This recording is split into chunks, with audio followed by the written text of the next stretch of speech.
दोस्तों, संवाद दर्पण पर आपका स्वागत है। केंद्र सरकार नागरिकता संशोधन एक्ट यानी सीएए के नियमों का नोटिफिकेशन जारी कर दिया है। अब इसी के साथ ये कानून देश में लागू हो गया है। बताते चलें कि अब इस कानून के देश में लागू होने से 31 दिसंबर 2014 से पूर्व पाकिस्तान, बांग्लादेश और अफगानिस्तान से भारत आए हिंदू, सिख, बौद्ध, जैन, पारसी और ईसाई समुदाय के लोगों को नागरिकता दी जाएगी। केंद्रीय गृह मंत्री अमित शाह ने इसकी जानकारी देते हुए एक्स पर लिखा है कि मोदी सरकार ने नागरिकता संशोधन नियम 2024 की अधिसूचना जारी कर दी है। इससे पाकिस्तान, बांग्लादेश और अफगानिस्तान में धार्मिक उत्पीड़न की वजह से भारत आए अल्पसंख्यकों को यहां की नागरिकता मिल जाएगी। उन्होंने यह भी लिखा कि इस अधिसूचना के जरिए प्रधानमंत्री श्री नरेंद्र मोदी जी ने एक और प्रतिबद्धता पूरी की है।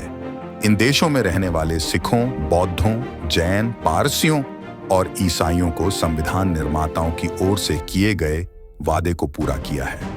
नोटिफिकेशन जारी होते ही पश्चिम बंगाल की मुख्यमंत्री ममता बनर्जी ने अपने राज्य सचिवालय में औचक प्रेस कॉन्फ्रेंस बुलाई और कहा है कि अगर देश में सीएए लागू होगा तो वो इसका विरोध करेंगी। साथ ही देश में समूहों के बीच भेदभाव हुआ तो वो चुप नहीं रहेंगी। ममता ने कहा कि सीएए और एनआरसी पश्चिम बंगाल और उत्तर पूर्व के लिए संवेदनशील मसला है और वो नहीं चाहती कि लोकसभा चुनाव से पहले देश में अशांति फैल जाए। अगर हिम्मत होती तो और पहले लागू करते, आखिर चुनाव के मौके पर क्यों? मैं किसी की नागरिकता नहीं जाने दूंगी। हिंदुस्तान टाइम्स के रिपोर्ट अनुसार कानून के नोटिफाइड होते ही मुस्लिम स्टूडेंट फेडरेशन के लड़के जामिया मिल्लिया इस्लामिया विश्वविद्यालय में इकट्ठा हो सरकार, दिल्ली पुलिस और इस कानून के खिलाफ नारे लगाए।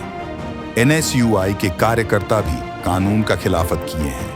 दोस्तों, अब हम जानें कि नागरिकता संशोधन कानून क्या है। नागरिकता अधिनियम 1955 भारतीय नागरिकता से जुड़ा एक ऐसा कानून जिसमें बताया गया है कि किसी व्यक्ति को भारतीय नागरिकता कैसे दी जा सकती है और भारतीय नागरिक होने के लिए जरूरी शर्तें क्या होनी चाहिए।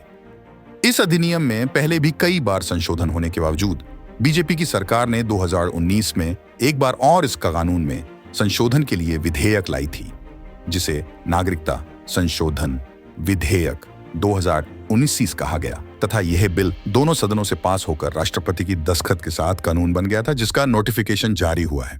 पहले इस कानून में 11 साल भारत में रहना अनिवार्य रखा गया था, लेकिन भारतीय जनता पार्टी की सरकार इसे 6 साल कर दी है।